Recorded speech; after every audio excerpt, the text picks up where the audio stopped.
Өзім куә болған бір оқиғаны айта кетейін. 1960-62 жылдары Хрущев Қытаймен арадағы шекараны ашып жіберіп, талай қазақты квотасыз, құжатсыз көшіріп алып, көзсіз ерлікке барды емес пе? Осы қазақтар дінімізді, ділімізді, мәдениетімізді, ұлттық қасиетімізді қайта алып келіп, сол бара жатқан қазақ қайта көктеді. Қой бағып елдің де өздерінде тұрмыс жағдайларын түседі. Олар көшіп келгенде бұттарында көктамбалдан басқа дымы да болған жоқ қой. Олар жоқтан бар жасады. Біраз жыл өткеннен кейін осы ағайындымыз жергілікті қазақтан тұрмыс, рухани даму жағынан да көш ілгерілеп кетіп қалды. Себебі еңбекқор. Кеңес үкіметінің қитұртқы саясаты бір қазақты жергілік және қытайшық деп екіге жіктеп араларынан білдірмей шоқ тастап қоятын. 1955 жылы алғаш құжатпен өткен қазақтар басым бөлігі осы кітап авторының нағашылары. Нағашыларым Қаракерей Найман елінің байыз тайпасының Тума елінің ішінде Құдас деген ру, жауынгер, тентек, жүрек жұтқан ел. 1955-56 жылдары тың көтереміз деген желеумен Ресей түрмесіне жатқан қылмыскерлер, көшеде жүрген бұзықтар, тағы басқа адамдардың бұзылған қалдықтарын, топтарын отарлау саясатын жүргізе отырып, Қазақстанға қаптатып, өргізіп жіберді. Келімсек неше түрлі ұлт өкілдерінің қоқыр-соқырлары, басбұзар тентектері, қылмыскерлері біздің ауылға да қаптап кетті. Қазақтарға қырындап қарап, есіктен сығаламай жатып, төрменікі деп жауша тиіп, есікті теуіп кірді. Негізі орыс пен украин бұларға соғыс кезіне жер ауып келген шешен жастары қосылып, жергілікті қазаққа күн көрсетпеді. Әлі есімде, кішкентай бала күнім, Үржарда орталық саяжайда үлкен мереке болды. Ауылдың бар баласы осындамыз. Ұмытпасам, бұл 1956 жыл.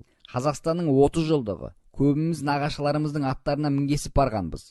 Олар қылшылдап тұрған аттың құлағында ойнайтын шабандос жас жігіттер, шетінен жау жүрек қызбағанды көкпаршылар.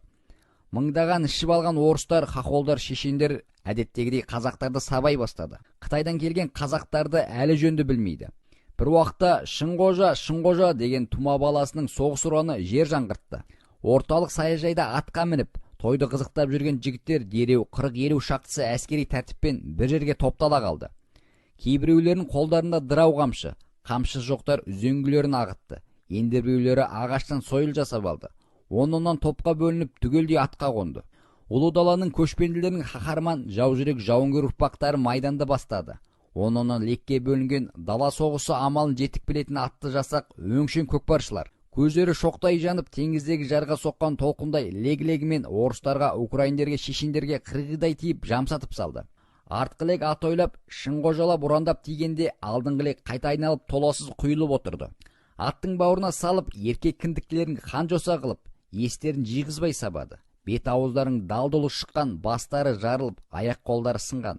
Көйлектері қанға малшынған, олар төрт тағандап, тоңқаңдап қашты. Бұттарына тышқызып, бұта-бұтаның түбінде тырқырата қуып жүріп сабады. Ат тұяғымен таптады. Сыбағадан бірде-біреуін құр қалдырмады. Аяуды білмеді. Сабағандай жай сабап қана қойған жоқ. Ерекше өшпенділікпен, жігермен, шабытпен, шаттықпен, құлшыныспен сабады. Себебі аталарының әкелерін кегін алды. Бұлардың бәрі 1920-30-30 жылдарда Науалда туған балдар еді. Бұл кеуделерін көтеріп жүрген басқа ұлт өкілдеріне, ұлы халыққа соңғы демдер таусылғанша ұмытылмайтын өмірлік сабақ болды. Олардың еңселерін езіп, қайта бас көтертпей, жындарын әп-сәтте қағып, бұқтырып, бір жолата тұншықтырып тастады. Осыдан кейін олар құйрықтарын қысып, ауыздағындағы сөздерін абайлап сөйлеп, тәуелеріне түсті. Қазақ аюға да намаз үйреткен таяқ деп бекер айтпаса керек. Қазақ көтерілмесін деңіз.